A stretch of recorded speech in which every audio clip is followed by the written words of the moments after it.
Tôi là Linh Chi. Tôi là Lê Trang. Tôi là Lê Hằng.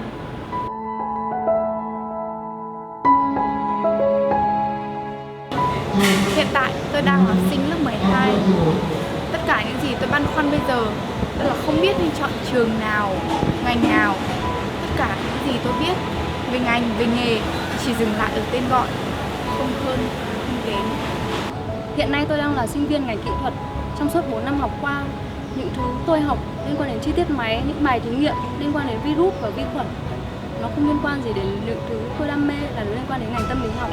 Và thực sự điều đó khiến tôi vô cùng mệt mỏi, chán nản và nhiều lúc tôi muốn buông bỏ tất cả. Lựa chọn nghề nghiệp là một lựa chọn quan trọng trong cuộc đời của mỗi con người.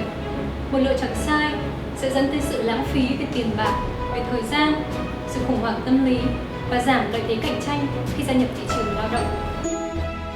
Thấu hiểu được điều đó, tôi cùng các cộng sự của mình đã thực hiện dự án My Career Choice My Future với mục đích giúp các bạn học sinh trung học phổ thông có khả năng ra quyết định lựa chọn nghề nghiệp một cách thấu đáo, đồng thời truyền động lực để các bạn thêm tự tin vào bản thân và nỗ lực vì tương lai của chính mình.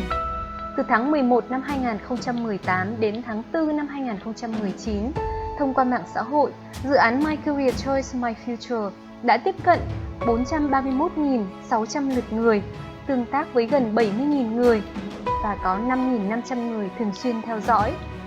Dự án đã đăng tải 24 video clip và 256 bài viết.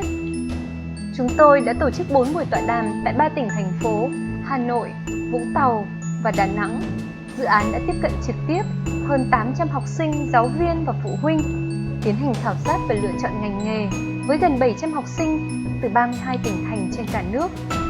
My Career Choice My Future cũng đã tổ chức chương trình trải nghiệm thế giới việc làm, đưa các em học sinh tới Ngân hàng Thế giới, chương trình phát triển Liên Hợp Quốc, văn phòng Panasonic Utopia tại Việt Nam, cho học sinh đến từ 3 trường: Trung học phổ thông Hồ Tùng Mậu, phổ thông Hetman Khmer và Trung học phổ thông chuyên ngữ. Qua các hoạt động đó, dự án đã góp phần nâng cao nhận thức của học sinh, giáo viên, phụ huynh và cộng đồng nói chung về tầm quan trọng của việc lựa chọn nghề nghiệp thấu đáo. Nhưng vẫn cần phải hành động nhiều hơn nữa để giúp đỡ Linh Chi và các bạn học sinh trung học phổ thông đang đứng trước ngưỡng cửa quan trọng của cuộc đời. Chúng tôi xây dựng chiến dịch nâng cao nhận thức về lựa chọn nghề nghiệp cho học sinh trung học phổ thông nhằm giúp các em tăng khả năng nhận thức về bản thân và hiểu về thị trường lao động, để từ đó các em có thể ra quyết định lựa chọn nghề nghiệp đúng đắn. Tác động đến các bạn học sinh trung học phổ thông cũng chính là đang tác động đến sự thay đổi nguồn nhân lực trong tương lai của đất nước, góp phần thúc đẩy một thế hệ sẵn sàng kiến tạo tương lai giàu mạnh và hạnh phúc hơn. Đó là điều mà chúng tôi, những người thực hiện dự án